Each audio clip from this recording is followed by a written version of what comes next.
الفاتحة إلى حضرة النبي صلى الله عليه وسلم وإلى آبائه وإخوانه من الأنبياء والمرسلين وأزواجه وأبنائه وبناته وجنوده وأنصاره وصحابته الكرام أجمعين وجميع أولياء الله وأصفيائه وشهداء وصالحين من مشارق الأرض إلى مغاربها برها وبرها خصوصا سادتنا العلويين وبالخصوص سيدنا المهاجر إلى الله أحمد بن عيسى والفقيه المقدم محمد بن علي بعلوي وعم الفقيه سيد علوي محمد صاحب مربات والفقيه المقدم ثاني الحبيب الرحمن محمد سقاف جدنا العظيم سيد عبد الملك بن علوي عظمت خان وصولهم وفروعهم شيخ عبد القادر الجيلاني وشيخ أبو بكر بن سالم شيخ أبو الحسن الشاذلي وجميع مشايخنا والدينا وأسلافنا الصالحين وبالخصوص صاحب الراتب قطب الإرشاد الحبيب عبد الله بن علي بن محمد الحداد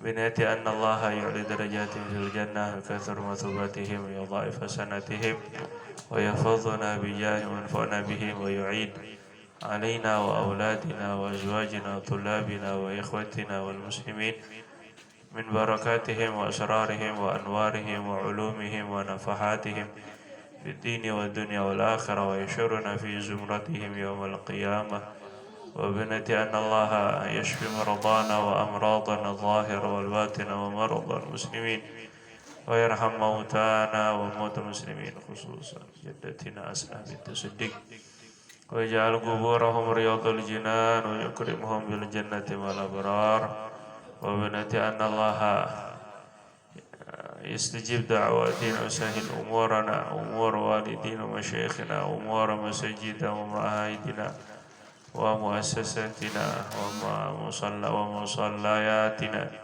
ومدارسنا وأمور المسلمين في الدنيا والآخرة ورزقنا رزقا واسعا حلالا طيبا مباركا فيه ويقضي ديوننا ويدفع ويرفع عنا والمسلمين البلاء والوباء والغلاء والفحشاء والمنكر والفتن ما ظهر منها وما بطن وبنة أن الله يولي علينا خيارنا ولا يولي علينا شرارنا وبنة أن الله يستجيب دعواتنا ويغفر لنا ذنوبنا كلها جميعا واستر عيوبنا واكشف كروبنا واصلح قلوبنا وقوالبنا وأقوالنا وأفعالنا وحركاتنا وسكناتنا ونياتنا واجعلها خالصا لوجه الكريم وينصر إخواننا المجاهدين والمسلمين في فلسطين وفي كل مكان على هذه النيات وعلى كنة صالحة وعلى ما نوينا وعلى ما نوى مشايخنا ووالدونا وأسلافنا صالحون إلى حضرة النبي صلى الله عليه وآله وسلم بألف ألف ألف الفاتحة. أعوذ بالله من الشيطان الرجيم. بسم الله الرحمن الرحيم. الحمد لله رب العالمين الرحمن الرحيم مالك يوم الدين إياك نعبد وإياك نستعين اهدنا الصراط المستقيم صراط الذين أنعمت عليهم غير المغضوب عليهم ولا الضالين رب اغفر لنا ولتستجب لنا آمين. بسم الله الرحمن الرحيم. الحمد لله رب العالمين. اللهم صل وسلم وبارك وكرم تحنن وتفضل وتكرم على سيدنا مولانا محمد وعلى آله وأصحابه وأزواجه وذريته عدد خلقك ورضا نفسك وزنة عرشك ومداد كلماتك. سبحانك لا علم لنا إلا ما علمتنا إنك أنت العليم الحكيم. وما أسألكم عليه أجرا إن أجري إلا على الله الذي فطرني رب العالمين. Kita yang punya kitab silakan dibuka halaman 9, Pak. Yang punya kitab, yang punya buku kitab halaman 9 tentang Islam. Dalam rangka kita ini ngaji itu dalam rangka untuk kenal dengan Allah, dekat dengan Allah, sehingga cinta Allah dan dicintai Allah. Waalaikumsalam warahmatullahi wabarakatuh. Sehingga kita besok beringin sekali pulang itu betul-betul sampai kepada Allah. Ya Tuhan nafsul mutmainnah, irji'i ila rabbiki radiyatan mardiyah. Pengen sekali besok itu Pak, Bu, kalau kita pulang ke Allah itu, malaikat itu bilang ke kita itu sebagaimana dalam surat Al-Fajr. Ya Tuhan nafsul mutmainnah, duhai jiwa yang tenang, sudah nyaman, udah gak sibuk dengan dunia, udah rehat, irji'i ila rabbik, pulang kepada Tuhan, radiyatan mardiyah, dalam keadaan Allah sudah rindu sama engkau. Allah mencintaimu, kau cinta sama Allah. Kita ini pengen ketemu Allah, Allah pengen ketemu sama kita. Kita berharap capeknya kita tuh terbalas. Terbalas ini gak ada apa-apanya Pak. Dengan cintanya Allah selesai semua. Gitu ya Pak ya. Alhamdulillah jaddati, nenek saya itu, mbah saya itu, alhamdulillah masya Allah. Banyak orang-orang itu syuhada, mereka jadi saksi beliau itu orang baik. Ratusan yang mensolati, yang memakamkan, padahal cuma perempuan biasa aja Pak. Cuma ya itu ya orang, masya Allah, alhamdulillah. Nah jadi kita ini belajar sekarang Islam, iman, ihsan. Ini adalah jalan untuk ma'rifat kepada Allah, kenal dengan Allah, sehingga orang yang kenal dengan Allah itu pasti cinta sama Allah. Orang yang cinta sama Allah itu pasti dicintai Allah Subhanahu wa ta'ala. Kalau Rasulullah SAW saja dikatakan oleh Sayyidina Ali, katanya man ra'ahu badihatan habah. Orang yang melihat Rasulullah SAW pertama kali itu pasti segen, takut, wibawa gitu. Kalau ngelihat pertama kali itu. Tapi waman khalatahu ma'rifatan ahabbah. Tapi kalau udah sering ngelihat Rasulullah SAW bergaul dengan baginda Nabi akrab, pasti jatuh cinta sama Nabi. Nah, Nabi itu adalah tajalliyat daripada sifat Allah, perwujudan sifat Allah. Nabi itu perwujudan sifatnya Allah. Maka Allah Subhanahu wa ta'ala juga gitu Bu Pak. Kita pertama kali kenal sama Allah Subhanahu wa ta'ala mungkin takut nerakanya, takut kelihatan dosa apa ya. Takut sekali kayaknya Allah itu begitu menakutkan, Allah itu begitu mengerikan. Nanti kalau kita nggak sholat nanti nggak apa-apa, itu awal kenal dengan Tuhan gitu memang. Pertama ditakutin dulu Pak. Nanti kalau nggak sholat rezeki kamu nggak lancar. Nah, nanti kalau kamu nggak jaga amal soleh atau maksiat, nanti keluarga kamu pasti berantakan. Ya memang Allah memperkenalkan dirinya begitu biasanya. Kita ini takut sama Tuhan itu, sama Allah itu, Rabb itu takut dulu. Tapi kok lama-lama kalau dekat sama Allah Subhanahu wa ta'ala itu pasti sayang, cinta sama Allah ya, pasti ya. Cinta sama Allah Subhanahu wa ta'ala. Jadi ya begitulah memang ya, prosesnya tuh gitu. Maka kita ini mengenal Allah melalui Islam, iman, dan ihsan. Ini 3 jalan yang saling melengkapi. Gitu ya, ini sering saya ulang-ulang kemarin. Nggak boleh hanya Islam doang, imannya nggak diperbaiki. Nggak boleh iman aja, ihsannya nggak diperbaiki. Nggak boleh ihsan doang, tapi Islamnya nggak diperbaiki. Ini 3-tiganya menyatu di dalam ma'rifatullah. Ya, ya sekarang kita sampai ke kalimat paragraf yang kedua Bapak. Bismillahirrahmanirrahim. Qala al-muallif hafizahullah ta'ala. Berkata Habib Zain bin Ibrahim bin Sumayt hafizahullah ta'ala wa nafa'ana bi'ulumihi. Semoga Allah menjaga beliau, memanjangkan usia beliau, dan Allah berikan kepada kita manfaat ilmu beliau.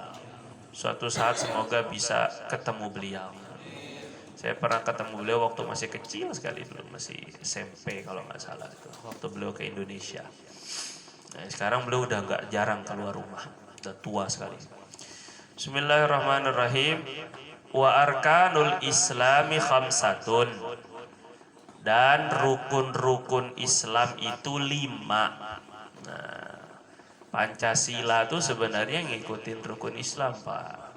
Jadi memang benar-benar piagam Jakarta calon Pancasila itu memang ambilnya dari Islam. Sebenarnya itu dulu ketuhanan yang Maha Esa dengan menjalankan syariat Islam, itu begitu bunyi piagam Jakarta itu. Cuma biasa ya, padahal kan bagi pemeluknya, menjalankan syariat Islam bagi pemeluknya. Nah kok tapi yang kebakaran jenggot itu yang non muslim. Ini nggak benar, nggak mau kalau Islam itu dijalankan. Padahal ya itulah karena salah paham aja, nggak ngerti. Nah, wa arkanul islami khamsah, rukun Islam itu 5. Wahia, apa itu sih rukun itu apa? Asalnya ini. Qawaiduhu, rukun Islam itu artinya kaedah. Kaedah atau pondasi-pondasi Islam. Kaedah ini kawaid itu asalnya Pak, kalau kita itu ini kaki-kaki ini.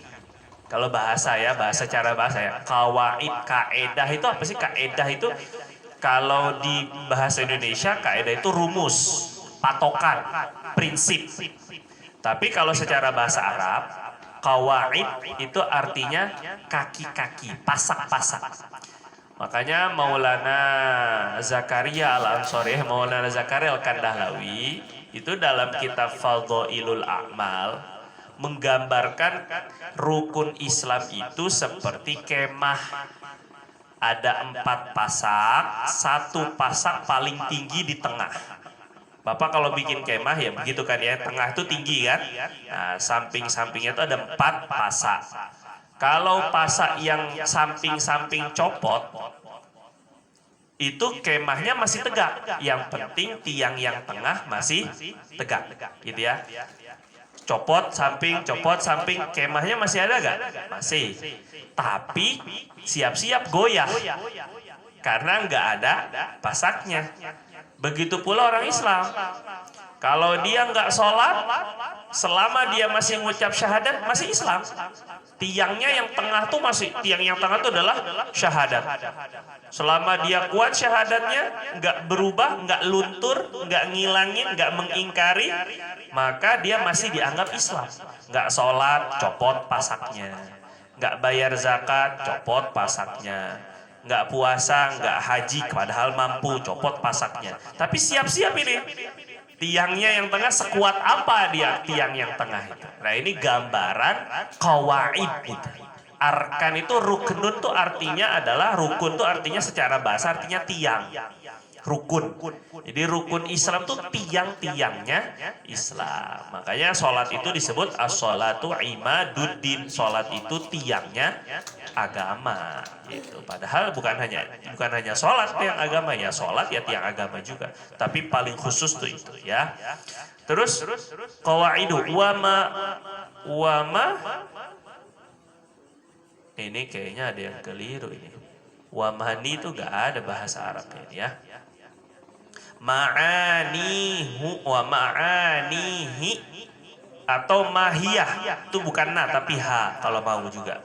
Wa mahiyatuhu itu juga, atau ma'anihi itu kayaknya yang paling pas. Bukan ma tapi ma'ain. Habis ma itu ada ainnya. Wa ma'anihi dan makna-maknanya Islam. Maksud dari rukun Islam itu qawaid tadi, pasak-pasak tiang-tiangnya. Wa ma'anihi, ain terus mim ain baru alif, bukan ma tapi ma'an gitu ya. Nah ini kesalahan cetak, bukan kesalahan penulis, bukan, ini kesalahan cetak gitu ya. Wa ma'anihi dan makna-maknanya, spiritnya, jiwanya Islam. Kalau qawaid itu seolah zohirnya Islam, ma'anihi dan makna-makna, spiritnya, jiwanya Islam, ruhnya Islam. Nah, gitu.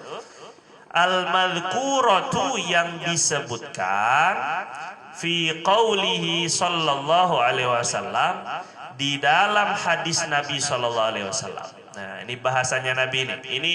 Ini rukun Islam, ruhnya Islam, bangunannya Islam.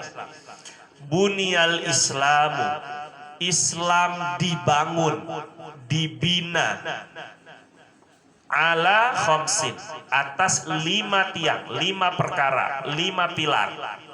Islam dibangun di atas 5 pilar.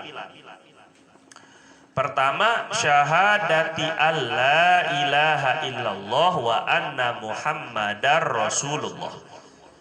Bersaksi tiada Tuhan selain Allah dan bahwasannya baginda Nabi adalah utusan Allah. Ini satu.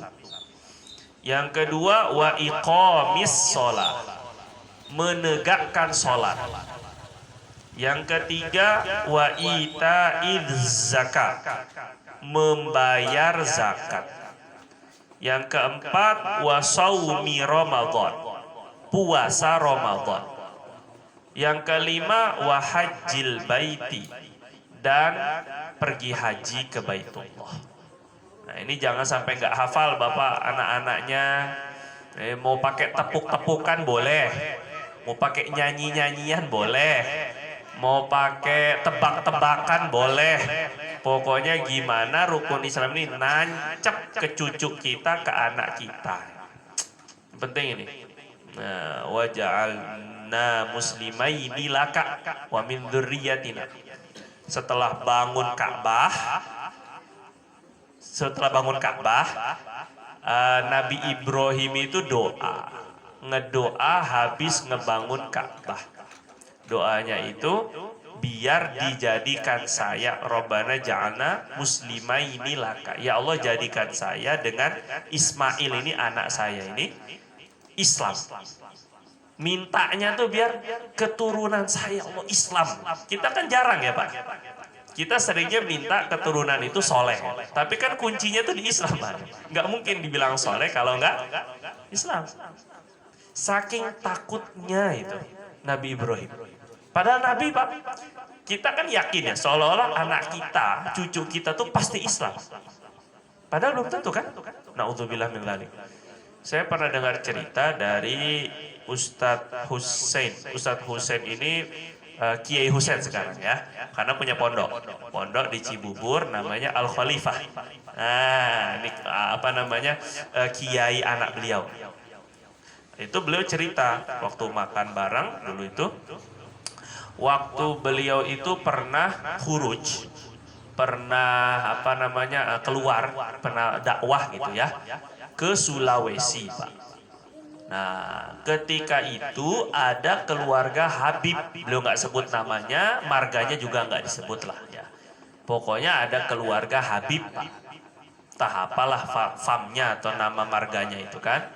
Loh, ternyata Pak, anaknya Habib ini jadi pendeta.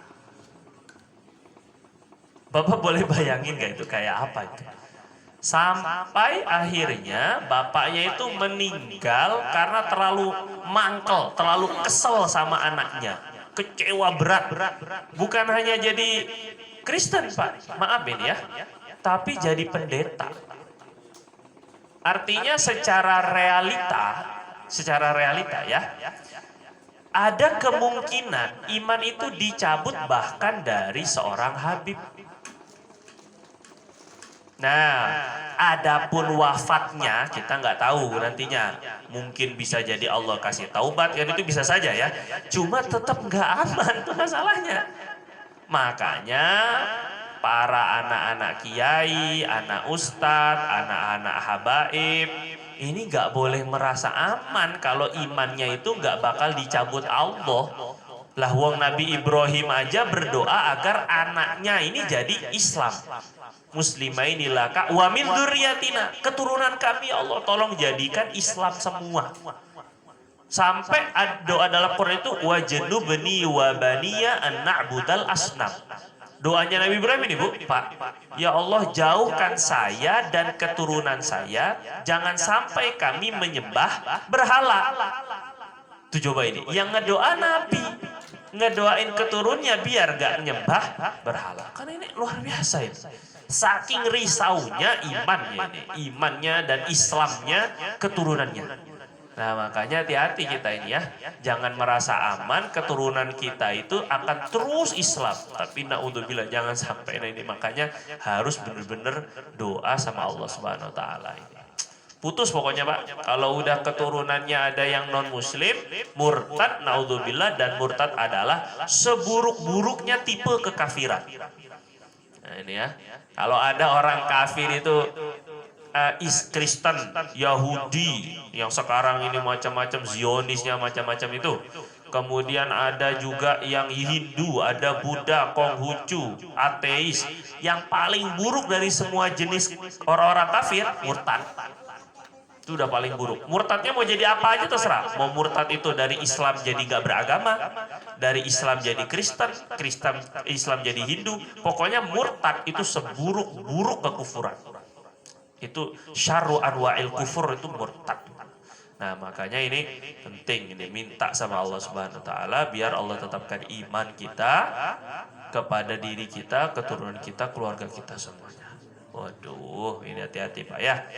Pertama ini penting, jadi seringan-ringannya rukun Islam ini besar di sisi Allah Pak. Syahadati alla ilaha illallah wa anna muhammadar. Yang kedua sholat, yang ketiga zakat, yang keempat puasa, yang kelima pergi haji. Itu bagi yang mampu ya. Ini adalah rukun Islam. Jangan sampai nggak hafal, jangan sampai nggak ingat, jangan sampai lupa. Ini pokoknya rukun Islam ini, 5 ini. Qala ahlul ilmi, berkata ulama berkata begini.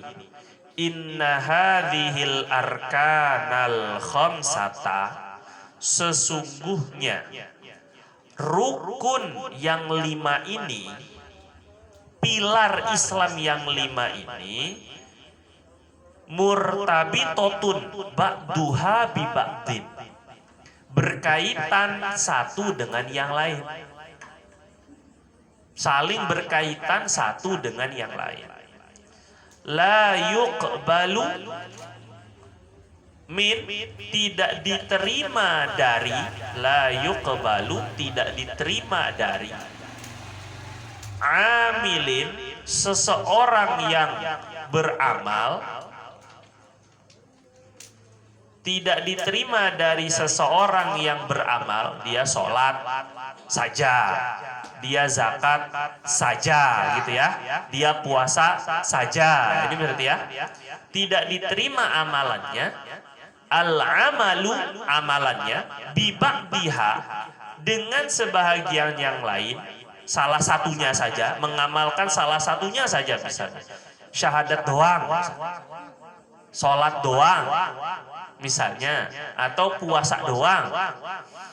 Hatta ya'mala biha kullah, hatta ya'mala biha kullah, sampai ia mengamalkan semuanya. Termasuk bagi yang mampu nggak pergi haji, ini masih tergantung, ini masih ngatung-ngatung, ini sholatnya, zakatnya, puasanya, ini masih terkatung-katung. Wa man tarokaha, orang yang meninggalkan rukun Islam ini, au syai'an minha, atau sedikit daripada rukun tersebut, enggak semuanya, dia tinggalkan satu aja. Saya sholat, saya puasa oke, zakat oke, syahadat oke, tapi nggak mau sholat. Nah ini syai'an minha, satu aja ditinggalkan, jahidan liwujubihi, karena mengingkari kewajibannya, faqad kafaro, maka dia kafir, murtad. Sholat wajib nggak? Enggak. Wah, murtad. Karena keyakinannya meyakini yang wajib menjadi tidak wajib. Jelas ya? Nah, ini. Hati-hati ini, meyakini ini salah yakin itu bisa jadi kafir.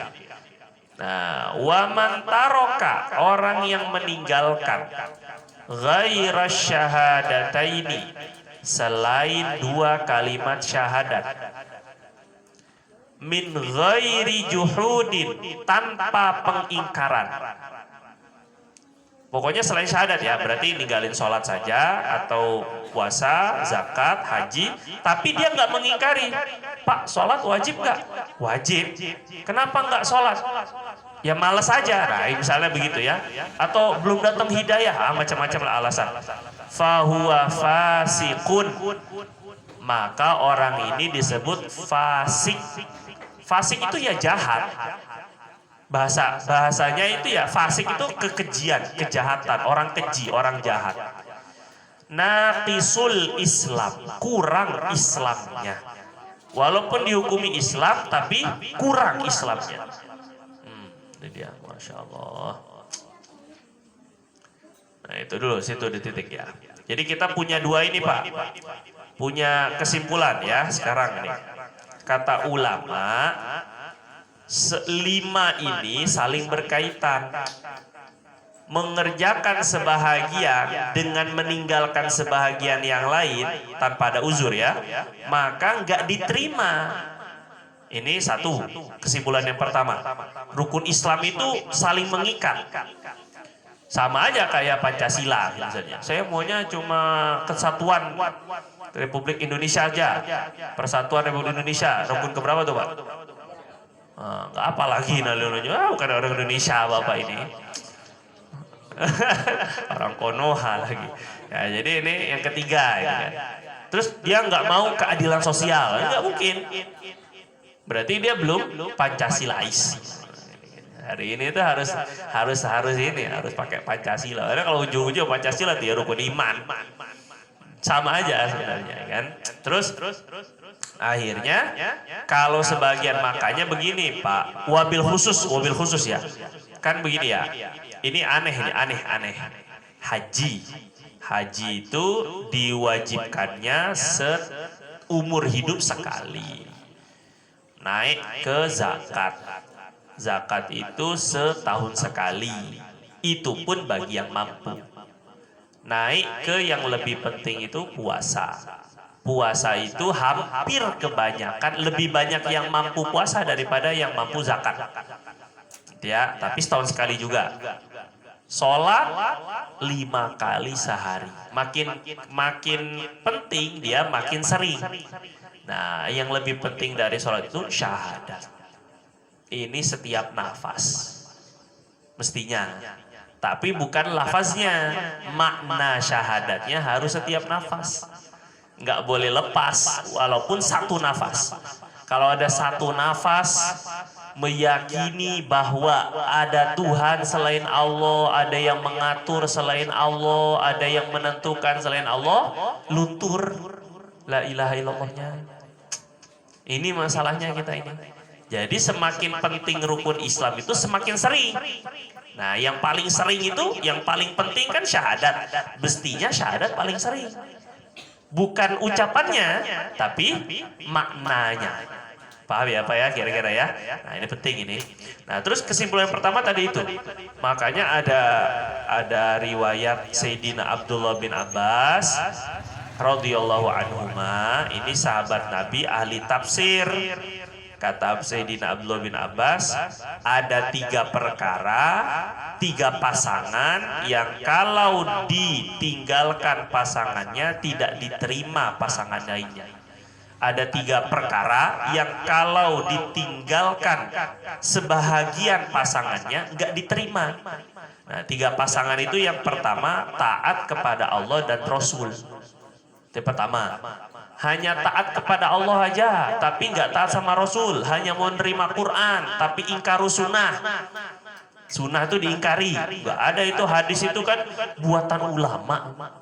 Hadis itu kan susunannya terakhir setelah Rasulullah udah wafat berapa puluh tahun, ratus tahun baru disusun. Nah, mengingkari hadis.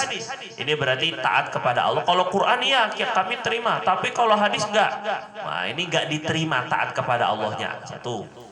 Yang kedua, yang nggak diterima itu yang kedua adalah orang yang memisahkan puasa dengan zakat. Ini pasangan yang kedua. Orang yang puasa doang nggak bayar zakat, puasa sholatnya nggak diterima. Orang yang sholat doang nggak bayar zakat, sholatnya nggak diterima. Orang yang bayar zakat aja nggak sholat pun juga zakatnya nggak diterima. Jadi ini karena direndeng sama Allah. Kalau yang pertama, ati'ullah wa ati'ur rasul. Taatlah kepada Allah, taat kepada Rasul. Ini perintah Allah itu disatuin gitu Pak. Nggak dipisah-pisah. Perintah sama Allah, taat, ya perintah kepada Rasul. Wa may yuti'ir rasul faqad ata'a Allah. Kata Allah itu yang taat kepada Rasul berarti taat kepada Allah. Ini pertama. Yang kedua, aqimus shalah wa atuz zakah. Dirikan sholat, bayar zakat. Bayar zakat doang maunya. Sosialnya bagus, sedekah apa segala macam, bantuan sana sini. Tapi sholat enggak, tertolak. Enggak terima ini karena perintah Allah itu satu. Gitu ya. Aqimus shalah wa alladzina yuqimunas sholata wa mimma razaqnahum yunfiqun. Jadi ada yunfiqunnya, ada infak setelah iqamatis shalah. Yang ketiga ini syukur kepada Allah, syukur kepada orang tua. Syukur kepada Allah, syukur kepada orang tua. Anishkurli wali walidaika. Syukurlah kepada aku, syukur. Orang taat banget ibadahnya. Tapi sama orang tua, sama mertuanya kurang ajar, nggak diterima. Nah ini banyak ini. Mertua itu orang tua apa? Namanya juga mertua berarti tua. Orang tua gitu ya. Bapak jangan ini. Itu tetap orang tua. Walaupun gimana-gimana gitu ya, tetap dia tuh orang tua.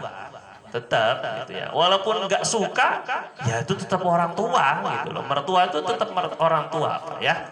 Sudah dinikawinin sama anaknya, kurang asem lagi ini kan. Nggak tahu diri. Nah, ya kalau nggak suka ya musyawarah. Kalau ada clash, ada masalah musyawarah. Jangan bikin status di WhatsApp. Kemana-mana masalahnya. Ya akhirnya jadi film lagi nanti. Masya Allah kan, derita bersama mertua. Astagfirullahaladzim. Ngomong dong, ngopi. Ngomongin pelan-pelan. Nah, tetapi Bapak memang ya, memang istri itu jangan disatuin sama mertua. Gitu ya. Kalau Bapak ikut mertua silahkan, karena Bapak mah udah kuping udah tebel. Kalau istri jangan. Kata ulama makruh istri itu disatuin sama mertua. Orang tua laki-laki, mertuanya dia. Berarti orang tua kita gitu maksudnya. Kalau mau juga sebelah-belahan, beda dapur. Jangan nyatu dapurnya kalau mau juga gitu kan. Jadi kita meraihkan, menjaga perasaan orang tua ya istri juga. Gitu ya. Itu arahan dari ulama Pak, bukan dari saya itu. Nah terus itu yang ketiga. Jadi ada orang yang baik banget sama orang tuanya tapi kurang ajar sama Allah. Ya jelas gak diterima. Walaupun berbakti sama orang tua, Masya Allah. Tapi sama Allah itu gak bakti ya, gak diterima juga, gak syukur. Ya, jadi tiga ini pasang-pasangan ya sama ini maksudnya. Makanya suka ada tanya sih ya. Ya kita sih gak bisa menjudge, gak bisa memvonis ya Pak. Oh kamu gak diterima kamu, ibadah kamu ini, sholat kamu gak diterima. Gak boleh juga. Tapi kita boleh mewanti-wanti, hati-hati, takutnya sholat kamu gak diterima karena orang tua kamu sakit hati, gitu. Tapi jangan memvonis, orang kita bukan Tuhannya kok. Apa kamu ini, masih aja buka, masih gak tutup aurat aja, sholat kamu gak diterima. Oh jangan gitu. Yaudah kalau gitu gak usah sholat. Nah yuk gimana ceritanya? Kita malah ngebantu setan. Gara-gara tadi penyampaiannya salah. Jadi gitu ya Pak ya, secara hukum normatif, gitu ya. Hukum normatifnya memang ada panduannya. Ada orang yang bayar zakat tapi nggak sholat, nggak diterima. Atau orang sholat nggak bayar zakat, nggak diterima. Itu hukum normatif. Tapi keputusannya tetap Allah yang punya hak prerogatif. Kita jangan ikut-ikutan, gitu maksudnya. Paham nggak ini? Bedain ya. Nah gitu maksudnya. Ini secara pengetahuan memang begitu, tapi kan yang namanya juga undang-undang terserah dia yang bikin, itu ceritanya. Mau anak presiden jadi wakil presiden juga nggak masalah itu, makan orang dia juga yang bikin. Gak usah komplain gitu ya. Nah, kembali jadinya. Artinya Bapak Ibu gitu. Kadang kalau puasa Ramadan, ada orang puasa tapi nggak sholat. Nah, ini kan sering ditanyain gitu ya. Ada orang puasa tapi nggak sholat, tuh saya sering ditanyain kayak gitu tuh. Terus gimana itu? Ya tetap nggak sholatnya dosa, puasanya dapat pahala insya Allah. Masalah diterima nggak diterimanya terserah Allah. Cuma kalau kata Nabi mah pakai mah, gitu ya. Kalau kata Nabi begini, malam kata Nabi SAW itu, man lam yada qaula zur wal amala bihi falaysa lillahi hajatun min atshihi wa ju'ihi atau min an yada'a ta'amahu wa syarabah. Kata Nabi, Allah itu enggak bakal butuh, enggak nerima orang yang puasa tapi dia tidak meninggalkan ucapan dusta atau perbuatan dusta. Ucapan dusta atau perbuatan dusta. Dia lapar, dia ausnya tuh sama Allah tuh nggak butuh gua. Allah SAW tuh begitu. Bahasa Nabi ini, Allah itu nggak butuh dengan lapar dan hausnya orang yang ketika dia puasa nggak meninggalkan dua perkara. Berkata bohong, dusta, dan berbuat dusta. Qaula zur wal amala bihi. Nah sekarang ada orang ngaku Allah itu Tuhannya, yang ngasih rezeki Allah, tapi kok ninggalin sholat perintah Tuhannya. Itu bohong apa enggak? Bohong. Nah jadinya dari hadis itu secara hukum normatif ya, kalau dilihat dari hadis tersebut, orang yang puasa saja tapi meninggalkan sholat itu sama dengan berarti pengakuan Islamnya bohong. Kalau bohong kata Nabi puasanya nggak diterima. Paham nggak sampai sini? Ya gitu ya. Nah, kita boleh kasih wanti-wanti itu. Hati-hati, ente kalau nggak sholat takutnya puasa ente nggak diterima. Tahu gitu ya. Tapi menjudge, menghakimi orang ini nggak diterima kamu ini. Jangan. Rahmat Allah lebih luas daripada pemikiran kita yang sempit. Paham ya? Begitu lebih kurang. Ini bedakan. Nah, terus. Jadi ini kata beliau, ulama bilang 5 ini berkaitan, ikat, jangan, nggak bisa dipisah-pisah, nggak bisa milih-milih. Ini bukan pilihan. Nah ini perintah 5-5-nya. Terus, nah yang kedua, kesimpulan yang kedua, bagaimana kalau ada yang meninggalkan salah satu dari rukun iman? Islam, ada yang meninggalkan dari rukun Islam, maka dibagi dua, gitu ya, dibagi dua dulu. Apakah meninggalkannya karena mengingkari kewajibannya atau karena sebab lain, alasan lain, gitu ya? Ya malas, ya apalah macam-macam, nggak tahu lah macam-macam ini ya. Kalau dia meninggalkannya karena juhud, karena mengingkari kewajibannya, dia nggak menganggap itu wajib, berarti lepas Islamnya, kafir langsung. Ngapain sholat? Nah misalnya, emang sholat wajib? Nah ini misalnya, emang sholat gak wajib? Enggak, nah berarti udah jadi murtad. Naudzubillah min dzalik. Gitu ya Pak ya. Makanya hati-hati nanya sama orang tuh, takutnya bertanya membuat orang jadi wajib, menjadi murtad. Udah tahu nggak sholat, Bapak jangan nanya, emang sholat wajib? Menurut kamu sholat masih wajib nggak? Itu menjebak orang, takutnya dia bilang enggak, jadi murtad jadinya ya. Mendingan gak usah ditanya, Pak. Dakwahi aja maksudnya, ajak aja, gitu maksudnya. Menjebak orang jadi murtad, mampus lu, gitu. Enggak begitu, jangan gitu ya. Ini hati-hati, makanya nanya itu jangan bertanya prinsipnya sholat wajib atau enggak, jangan, karena takut nanti ketahuan kemurtadannya. Kan kalau misalnya dia nggak ngomong sholat itu wajib apa enggak, dalam hati aja, kita kan nggak tahu. Jadi dihukumi masih Islam. Nah ini kalau di negara Islam ini mah, kalau di negara Islam itu dia atau di yang negara yang mempraktekkan hukum syariat, orang yang nggak sholat, nggak bayar zakat, nggak puasa Ramadan, padahal mampu, ya nggak ada uzur ini ya, khususnya sholat. Sholat mah nggak ada kata nggak mampu. Bab selama masih ada akalnya, masih wajib sholat, dimanapun caranya. Tiduran kayak merem kayak pakai apa kedipan mata kayak pakai anggukan kepala doang, bahkan pakai hati doang. Itu udah menggugurkan kewajibannya, gitu kan? Apalagi kalau selama masih ada akalnya, berarti masih wajib. Nah, maka kalau dia disuruh sholat, ini kalau hakim yang manggil sholat, enggak sholat juga, ditunggu sampai waktu berikutnya. Suruh sholat, enggak sholat juga, dikasih dakwah, dikasih motivasi apa ancaman, enggak juga sholat. Maka dihukumi terakhir baru nanya hakimnya, kamu masih meyakini wajibnya sholat apa enggak? Itu nih, ini yang nanya gitu hakim, bukan bapak. Gitu ya. Jadi kata hakim, kamu masih mewakili saudara tidak sholat, kenapa? Ya karena menurut saya sudah sampai kepada ma'rifatullah sehingga sudah tidak wajib sholat, begitu lebih kurang. Saya udah langsung ingat sama Allah Subhanahu Wa Taala tanpa perlu sholat. Jadi nggak wajib menurut kamu? Iya, sudah tidak wajib bagi orang-orang semisal saya. Gini, yang kayak gini nih berarti dihukumi murtad, nanti dihukum mati, gitu ya. Dan jenazahnya tidak boleh disolati, tidak wajib dimandikan, itu murtad. Nggak boleh dikubur di pekuburan kaum muslimin. Tapi kalau dia bilang, aduh saya males lah, apalah alasan selain mengingkari kewajiban, tetap dihukum mati. Orang yang nggak sholat itu hukumannya dihukum mati. Sebenarnya itu ancaman aja Pak. Kan bisa saja dia sholat pura-pura kan, mudah.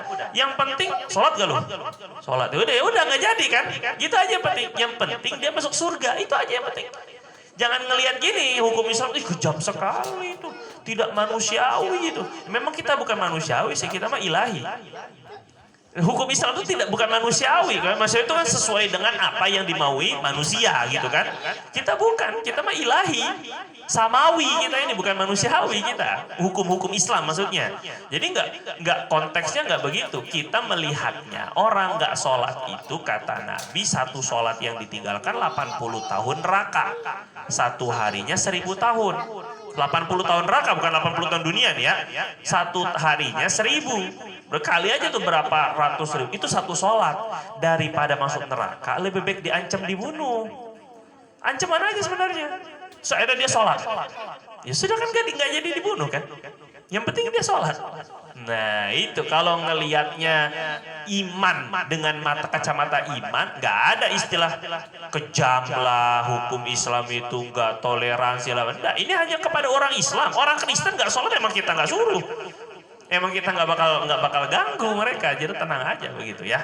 Nah kembali tadi kemana-mana ini jadinya. Nah jadi hakim tuh nanti nanya, kalau nggak sholatnya gara-gara males dibunuh, tapi jenazahnya masih diperlakukan seperti orang Islam. Itu bedanya ya, fasik sama kafir, itu bedanya. Jadi tetap dimandikan, tetap disolati, tetap dikuburkan di pekuburan kaum muslimin, tetap semuanya, tetap didoakan, tetap orang yang nggak sholat itu. Yang penting jangan sampai mengingkari kewajibannya, itu aja yang penting. Dah ya, sampai situ dulu, sampai waman atabiha, sampai situ dulu Pak ya. Nah, waktunya dikit-dikit aja Pak ya, ngajinya, semoga manfaat. Ya berikutnya. Di halaman iman Pak, iman sedikit-sedikit aja ini karena kita mau ada tanya jawab. Iman di halaman 85 Pak. 85, dikasih tanda ya Pak ya, kalau yang bawa pulpen kasih tanda sedikit.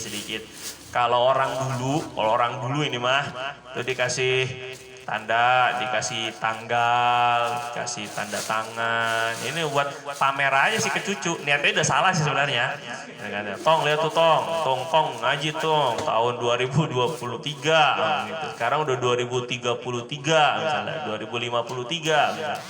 Tapi pamer itu ya batal semua niat ngajinya nantinya. Yang penting ini kenangan aja.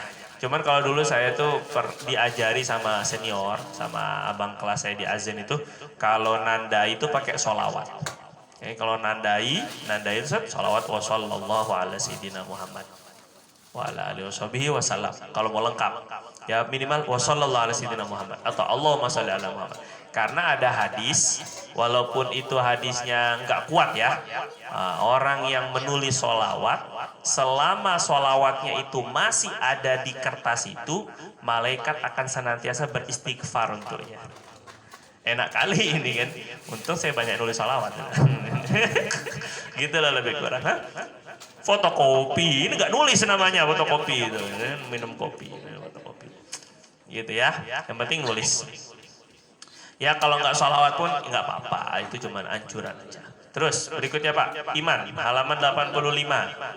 Bismillahirrahmanirrahim. Wa qala rahimahullah hafizahullah ta'ala wa arkanul imani sittatun. Dan rukun-rukun iman, tiang-tiang iman itu 6. 6. Ya. Antuk minabillah, yaitu engkau iman, yakin dengan Allah seyakin-yakinnya. Nanti bagaimana Allah itu dengan sifat-sifatnya, dengan sikap-sikap Allah, af'al, perbuatan Allah subhanahu wa ta'ala, itu iman. Wa malaikatihi, yang kedua beriman, yakin, percaya dengan adanya malaikat. Malaikat-malaikatnya Allah. Nah, bukan karena Allah butuh, bukan karena Allah kelagepan. Aneh nggak sanggup nih ngurus sendirian, aneh harus nyiptain malaikat. Dan naudzubillah min dzalik, bukan. Allah itu nyiptain malaikat ya karena Dia mau, itu aja titik. Wa kutubihi, dan yakin dengan kitab-kitabnya Allah. Jadi bukan hanya Quran, tapi semua kitab-kitabnya Allah.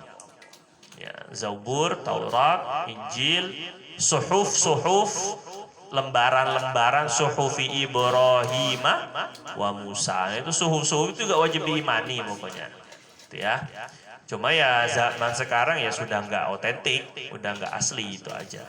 Yang keempat, warusulihi, dan rasul-rasulnya. Nah, khususnya yang disebutkan dalam Quran dan hadis. Rasul-rasulnya Allah. Yakin. Jadi rasul mereka ya rasul kita juga. Yesus itu, atau lebih tepatnya Isa itu ya nabi kita gitu. Kita memuliakan beliau. Wal yaumil akhir, yang kelima, dan hari akhir, hari kiamat. Yakin bahwa kita ini akan ada hari akhirnya, hari ujungnya. Dunia ini ada ujungnya nanti. Yang terakhir, yang keenam, wabil qadari, dan yakin dengan keputusan Allah. Qadar itu artinya ukuran, ketetapan. Pokoknya sama Allah itu udah diukur dengan presisi, tepat. Nggak mungkin Allah ngasih takdir yang nggak sesuai, itu nggak mungkin. Nggak mungkin. Mau itu bentuknya nikmat berarti ya sesuai emang. Allah yang mau segitu ukurannya. Khairihi, baiknya, takdir baik maksudnya, ketentuan Allah yang baik. Wa syarrihi, dan ketentuan Allah yang menurut kita tidak baik. Menurut Allah semuanya baik. Menurut kita aja sebagian takdir itu tidak baik. Minallahi ta'ala, semuanya dari Allah. Yang menyenangkan itu dari Allah, yang tidak menyenangkan untuk kita itu dari Allah. Dan hanya ini, rukun iman ini yang bikin kita itu tenang hidup. Nah ini aja gitu ya. Tenang hidup itu ya karena kita ini ada Allah. Tenang hidup itu ya karena nggak merasa sendirian, orang kita ini bersama malaikat terus. Tenang hidup itu ya karena kita ini punya panduan hidup, yaitu kitab-kitab Allah. Tenang hidup tuh kita punya guide, punya punya pemandu hidup, yaitu para rasul-rasul Allah. Tenang hidup itu karena nanti ada balasan hidup, baik-baik ataupun buruk, itu hari kiamat. Tenang hidup itu ketika yakin semuanya sudah ditetapkan oleh Allah. Tenang. Nggak ada orang beriman tuh bunuh diri. Bundir. Asas netizen ini, netizen. Nggak ada sebenarnya. Orang beriman tuh kalau imannya benar, itu nggak ada frustasi. Nggak ada stres. Orang stres itu karena imannya hilang. Orang frustasi, orang apalagi stres, orang apalagi gila karena takdir, karena nggak yakin sama takdir, akhirnya gila, mikirin gimana, akhirnya gila, gimana jadi gila. Nah gitu. Ini gara-gara itu. Jadi nggak ada orang iman itu. Orang iman itu udah pasti. Huwallazi anzala sakinata fi qulubil mu'minin. Dia Allah yang menurunkan ketenangan di hati orang-orang beriman. Syaratnya kalau mau tenang itu imannya diperbaiki. Ya Rabbah, ini penting ini. Ya, kita ini mencari ketenangan kemana-mana, kemana-mana healingnya. Tapi lupa sumber ketenangan itu dari iman kita ini. Karena imannya itu diperbaiki. Kalau sampai nggak tenang ini, waduh, ini pasti ada iman saya ini yang hilang. Terakhir, Ibu, Bapak, buka halaman 94. Nah, sekarang ini masuk ke ihsan. Cepat hatam ini ya. Mana satu baris kalau cepat hatam gimana? Jadi ihsan ini yang ketiga. Nih, ihsan itu kemarin itu artikan memperbaiki ibadah dan melaksanakan ibadah sesuai dengan cara yang diperintahkan Allah, berupa khusyuk, khudu, ikhlas, hudur, merasa dilihat Allah, merasa seolah melihat Allah. Wa mimma yahmilu ala dzalika. Di antara faktor sebab yang membuat muncul sifat ihsan. Jadi ihsan itu apa kemarin? Ihsan itu memperbaiki ibadah, melaksanakan ibadah sesuai dengan apa yang Allah mau. Itu ihsan, memperbaiki ibadah. Seolah-olah melihat Allah atau dilihat Allah. Kan intinya itu aja kan ihsan. Minimal Shopee, minimal sekali di sholatnya dulu deh gitu ya. Minimal sholat, ibadah paling sering kita ini, paling pokoknya ibadah itu sholat dulu deh.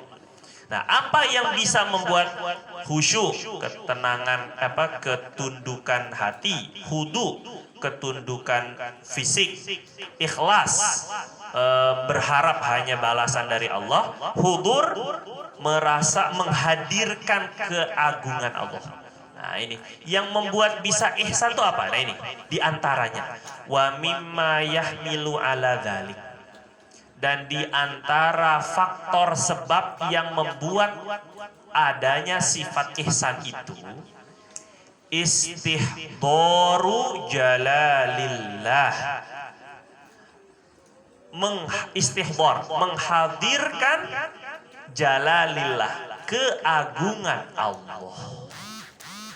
Menghadirkan keagungan Allah wa 'azamatihi, dan kemuliaan Allah.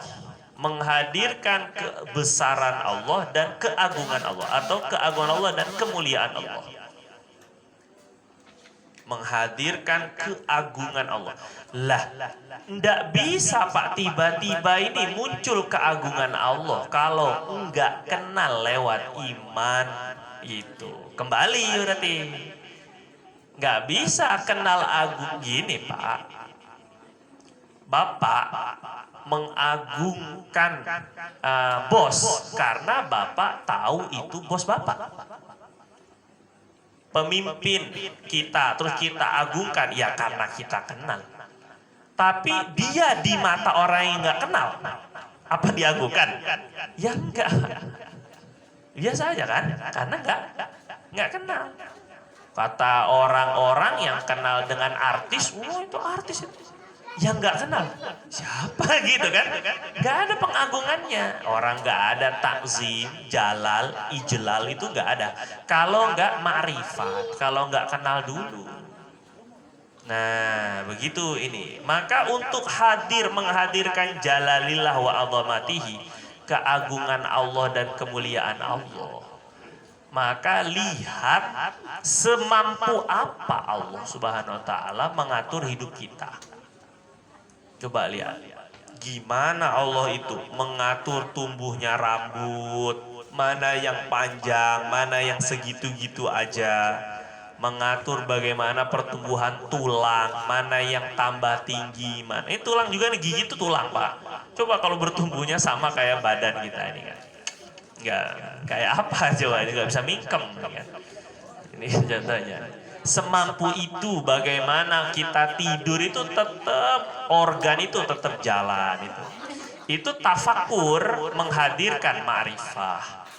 Tafakur itu memikirkan keagungan Allah, itu akhirnya jadi faham.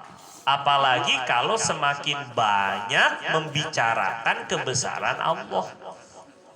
Oh, Allah itu yang hebat loh, Allah itu lama-lama bukan orang yang dengar, yang membesarkan Allah dalam hatinya. Kita dulu yang berbicara, baru Allah masukkan keagungan Allah. Tadinya saya nggak tahu tuh jenis-jenis handphone, tapi karena sering diiklanin, akhirnya tahu. Oh itu mahal ya. Padahal nggak tahu kita. Bapak kalau pakai bajunya brand, ada mereknya ternama. Ya kan yang nggak tahu, yang nggak pernah lihat iklannya kan nggak tahu kebesaran brand itu. Tetap aja nggak bisa menyombongkan diri kan. Walaupun kita pakai yang ori, tapi dianggapnya KW itu misalnya. Karena nggak ngerti. Nah maka kita juga sama. Untuk bisa membesarkan Allah, ini harus juga membicarakan Allah. Mendengar pembicaraan tentang Allah. Membicarakan dan mendengar. Nah, kata Allah Subhanahu wa taala, "Idza tuliyat 'alaihim ayatuhu zadathum imana." Orang beriman itu didengarkan, dibacakan, disampaikan kepadanya tanda-tanda kekuasaan Allah, baru naik imannya, makin kenal dia dengan Allah. Nah, ini pentingnya ngaji itu di sini. Saya bicara, saya berharap saya makin kenal dengan Allah. Bapak datang, ibu-ibu datang ini dengar itu makin kenal dengan Allah. Itu dia. Kita ini pengen ini makin kenal sama Allah Subhanahu wa taala. Lama-lama makin kenal. Ini baru bisa menghadirkan keagungan Allah. Gitu ya, Pak ya. Wa syuhudu ru'yatihi. Dan menghadirkan pandangan Allah. Merasakan pandangan Allah. Kalau tadi kan menghadirkan keagungan Allah. Ini disebut dengan seolah-olah melihat Allah. Nah, yang kedua, biar bisa ihsan itu adalah merasakan Allah itu melihat, menatap kita, menatap Allah melihat pandangannya Allah, merasakan pandangan Allah likulli ahadin, kepada setiap orang, setiap makhluk, fi sukunihi wa harokatihi, pada diamnya dan geraknya. Nah, ini. Sama kayak Bapak depan kamera. Kalau depan kamera Bapak berani macam-macam apa enggak? Nah, pasti menampilkan yang terbaik toh. Yang tadinya jerawatan tuh didempul dulu jerawatnya. Yang tadinya mukanya kusam itu dikasih make up dulu. Kalau depan kamera tuh gitu. Kalau ada bajunya lecek atau enggak rapi, dirapiin dulu. Karena merasakan pandangan kamera. Pandangan orang. Apalagi lagi live. Nah, ini gayanya tuh pasti beda. Karena merasakan syuhudur ru'yah, merasa dilihat. Nah, bagaimana Allah Subhanahu wa taala. Nah, sekarang ini kita lagi dilihat Allah apa enggak, Pak? Lagi dilihat enggak? Ya, Fauzan, kita lagi dilihat Allah enggak? Oh, lagi dilihat ini. Coba rasain. Allahu ma'i, Allahu syahidi, Allahu nadhiri, Allahu hadiri. Allah bersama saya, Allah melihat saya, Allah menyaksikan saya, Allah hadir bersama saya. Nah, itu dulu tuh gitu ya, saya diajarkan. Ada ulama namanya Imam, jadi wali itu Imam Dzunun Al-Misri kalau saya nggak salah. Itu beliau diajarkan pamannya itu ngucap kayak gitu aja terus. Dari kecil itu diajarkan, nak ulang-ulang ya nak. Allah melihat saya, Allah menyaksikan saya, Allah bersama saya. Itu aja diulang-ulang 3 kali aja. Setiap habis sholat diulang 3 kali. Lama-lama seneng, tambah lagi 11. Lama-lama seneng, akhirnya jadi merasakan terus ditatap, dilihat bersama Allah. Makanya jadi wali. Jadi wali Allah Subhanahu wa taala itu gampang, Pak. Merasa dilihat Allah. Merasa ditatap Allah. Merasa didampingi oleh Allah terus. Begitu aja. Begitu terus. Ini kalau kayak begitu terus, wah ini Bapak Ibu ini udah jadi wali itu sebenarnya. Bapak tahu nggak ini? Tanda Allah itu kita ini dekat dengan Allah, Bapak tahu? Tandanya kita ini dekat dengan Allah. Kita ini orang dekat dengan Allah apa enggak? Tandanya itu satu. Bapak merasa dekat Allah itu dekat apa enggak? Fa ini qarib, kata Allah itu aku itu dekat sekali. Nah itu maksudnya. Oh kalau sedang merasa dekat dengan Allah berarti Bapak sedang dekat dengan Allah. Tapi kalau kita ini sedang tidak dekat dengan Allah, berarti Allah memang sedang tidak mendekatkan dirinya pada kita. Naudzubillah min dzalik. Nah itu dia. Aku tidak pernah jauh darimu. Nah, itu Allah itu begitu. Kamu yang menjauh dariku. Sampai situ Pak ya. Kama asyara ila dzalika, sampai situ. Wallahu a'lam bishawab. Ada pertanyaan nggak Bapak Ibu sampai sini? Oh iya silakan. Masya Allah. Ya silakan. Waalaikumsalam warahmatullahi wabarakatuh. Allahumma shalli ala sayyidina.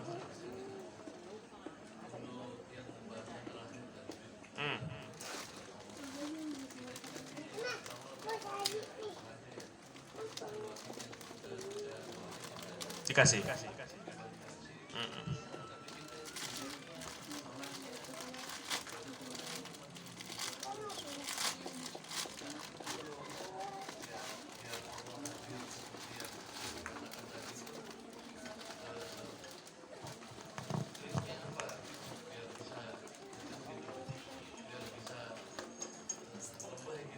Lebay. Ya. Inilah yang lagi kita pelajari, Pak. Kalau Bapak nanya kita bahas satu buku jadinya ini kan. Itu gimana caranya biar kisi-kisi deh kayak calon presiden pakai kisi-kisi. Nah, ini jadi kisi-kisi katanya. Jadi intinya sih gini, Pak ya. Bapak, Ibu, kita ini harus sadar dulu. Kita nggak bakal bisa mendekat kepada Allah kecuali Allah yang mendekatkan dirinya kepada kita. Atau kita yang didekatkan oleh Allah. Kita nggak bakal bisa kenal dengan Allah kecuali Dia mengizinkan kita mengenal Dia. Pahami nggak Pak ini? Maka untuk bisa dengan Allah itu, dekat dengan Allah itu doa memang. Pertama kali itu doa. Karena semakin kalau doa itu gini Pak. Doa itu harus didahulukan daripada ikhtiar. Biar kita ini nggak merasa diri kita ini Tuhan. Karena kalau ikhtiar kita lebih dulu daripada doa, seolah kita ini mampu menentukan diri kita dan masa depan kita, dan itu bukan itu yang diinginkan. Makanya doanya dekatkan aku padamu.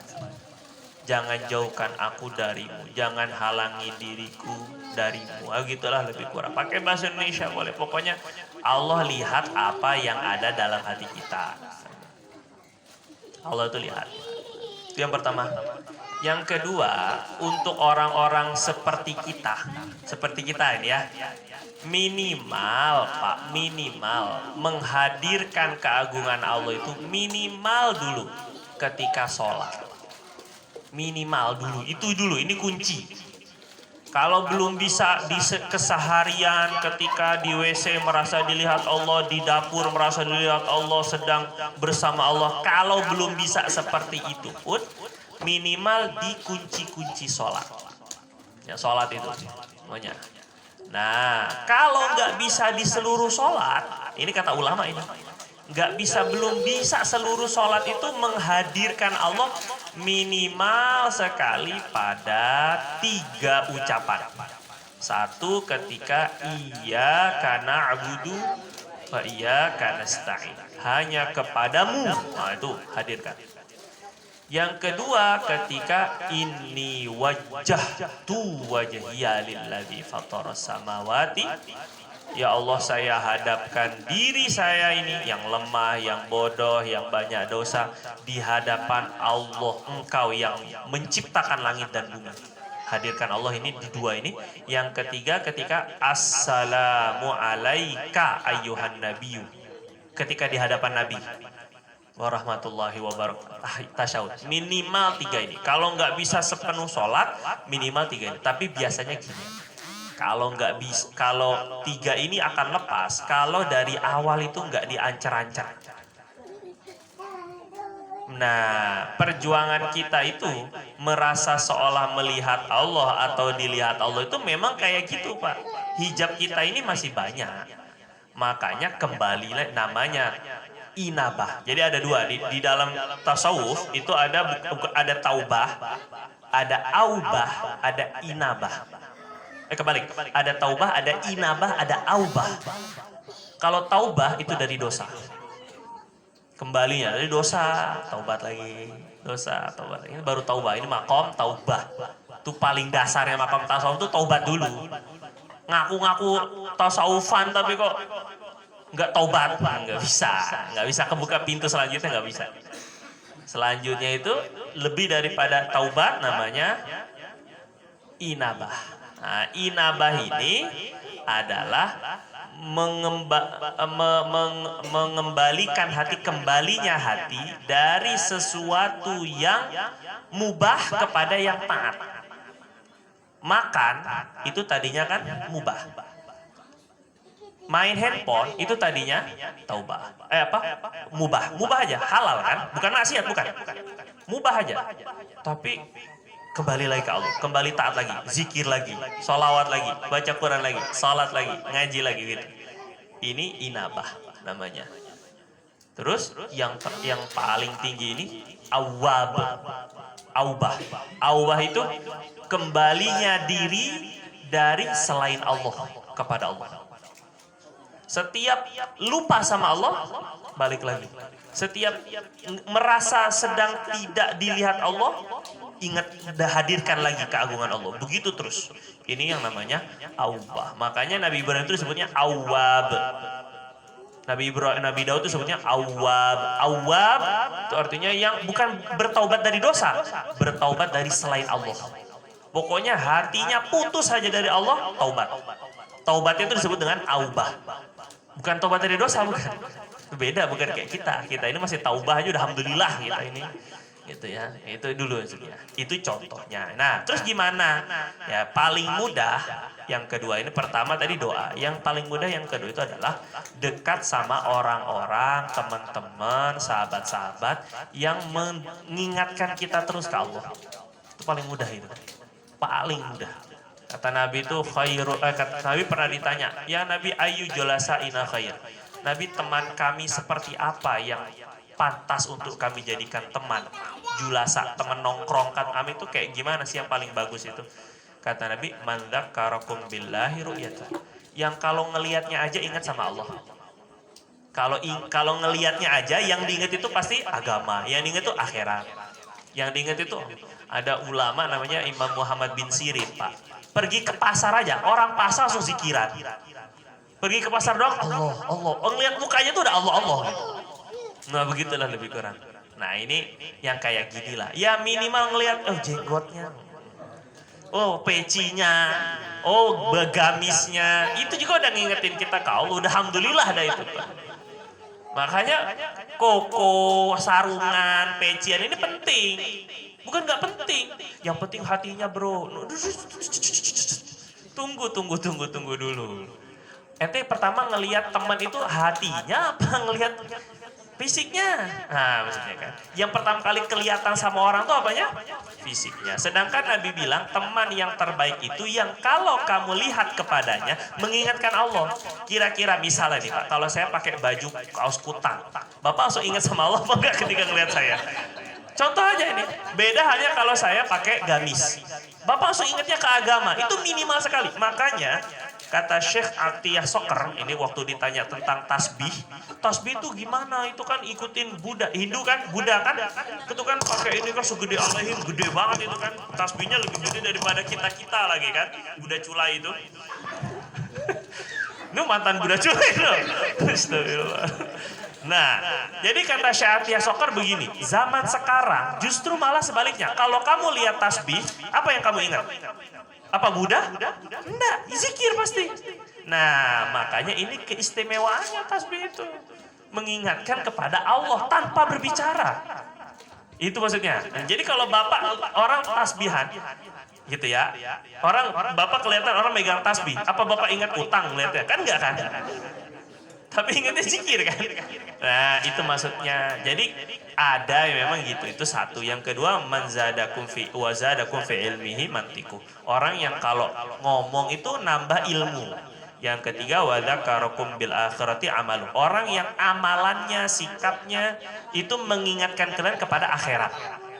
Nah, ini penting nyari orang ahli akhirat itu penting. Ya semoga Allah jadikan kita. Itu aja dulu gitu ya minimal. Udah kebanyakan. Orang dalaman nanti aja. Ayo Pak. Tar dulu. Skip. Waalaikumsalam warahmatullahi wabarakatuh.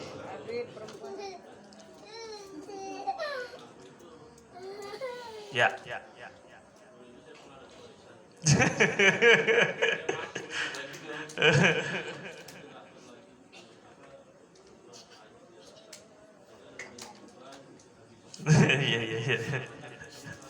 Aduh. Mampu lagi. Ya. Iya Pak, memang begini Pak ya. Haji itu tidak wajib bersegera, bahkan bagi orang yang mampu. Kalaulah kita mampu, kita nggak langsung pun, itu nggak kena dosa. Nggak kena dosa. Cuma kalau meninggal, bermasalah. Gitu ya. Ketika sengaja menunda-nundanya, beda cerita kalau mungkin kelibat utang sampai menghabiskan warisannya dan sebagainya yang seperti itu. Nah itu nggak kena dosa karena dia mendahulukan utang atau kena tipu orang misalnya gitu ya Om ya gitu ya kan, itu tuh nggak ada masalahnya. Tapi kalau sengaja ini kan, terus nunda ntar aja, akhirnya keburu habis Pak. Namanya duit Pak. Kata Allah juga dunia tuh kayak air. Wadrib lahum masalal hayatid dunya kamasalima. Ini itu seperti air memang. Dunia tuh cepet banget ngalirnya gitu. Perasaan kemarin megang, sekarang udah gak kepegang lagi gitu ya. Daripada kepegang gak jelas, ngalirnya udah alirin aja lah. Daripada kepegang juga gak bisa gitu kan. Nah bapak-bapak, ibu-ibu, jadi gak dosa. Bapak nggak dosa, walaupun dulu pernah mampu. Nah, cuma ya semoga Allah berikan kita haji dan umroh, amin. Nah, kalau ketika itu mungkin belum tahu kewajibannya, belum paham hukum hakamnya, insya Allah Allah maafkan. Yang penting Bapak terus usaha dan doa.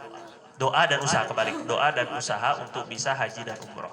Gitu ya, minimal begitu maksudnya ya. Itu sudah minimal sekali. Terakhir. Ibu-ibu mau nanya? Oh diwakili, Masya Allah. Suara ibu-ibu nih ya. Hidup emak-emak gitu. Mewakili suara rakyat. Waalaikumsalam.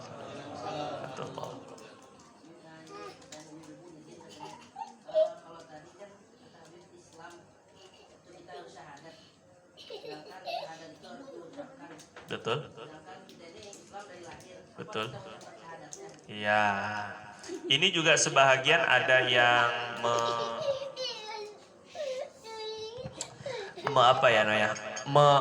memanfaatkan gitu ya. Gitu ya, seolah-olah kamu itu kalau belum ikut kelompok saya, karena ini kamu ikut kelompok saya baru, ini syahadatullah.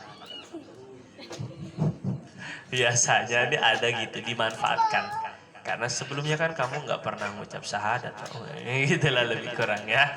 Nah, ini sudah dijawab sama baginda Nabi SAW dalam riwayat Muslim. Dalam riwayat Imam Muslim sahih, kullu mauludin yuladu alal fitrah. Setiap anak yang dilahirkan itu dilahirkan dengan fitrah, kesucian. Nah, fitrah tuh mau nggak mau diartikan Islam. Kenapa? Karena lanjutan hadisnya. Kata Nabi, illa anna abawaihi yuhawidanihi wa yunassiranihi wa yumajjisanihi. Tetapi sayangnya dua orang tuanya lah yang menjadikan dia Yahudi, Nasrani, dan Majusi. Berarti fitrah itu diartikan Islam, karena kan lanjutannya begitu, hadisnya lanjutannya ya. Nah, maka di dalam fikih ini kan Islam kan kajian Islam, berarti kan fikih. Di dalam fikih seorang anak itu akan secara otomatis dihukumi Islam dengan beberapa sebab. Pertama, dilahirkan dari salah satu orang tua yang muslim. Salah satu, cukup. Ada, walaupun ya terlepas apakah nikahnya sah atau tidak sah. Yang jelas kalau ada salah satu yang muslim, anaknya itu dihukumi secara otomatis muslim. Selama ketika dia balik tidak melakukan hal-hal yang membatalkan keislamannya. Itu aja masalahnya. Makanya kata Nabi, orang tuanya tuh yang bikin Yahudi, Nasrani, dan Majusi. Karena ketika dia hidup sering ke gereja, akhirnya sampai gede ke gereja. Jadi membatalkan keislamannya. Asal udah Islam gitu maksudnya gitu. Kurang lebih ya. Jadi pertama itu, punya orang tua yang salah satunya muslim. Misal gini, perempuannya Islam, laki-lakinya non-muslim. Secara fikih nikahnya ini nggak sah, hati-hati ya, nikahnya tuh nggak sah sebenarnya. Nah, cuma agama anaknya itu secara otomatis Islam, walaupun dari pihak ibu, walaupun ya, bukan dari pihak ayah. Satu. Yang kedua, anak akan dihukumi Islam itu jika ada anak pungut, maaf bahasanya ya, anak pungut itu anak temuan di satu kota atau kampung yang di dalamnya ada satu orang Islam. Kalau anak tuh ditemukannya di pemukiman yang semuanya orang non-muslim, maka nggak dihukum Islam.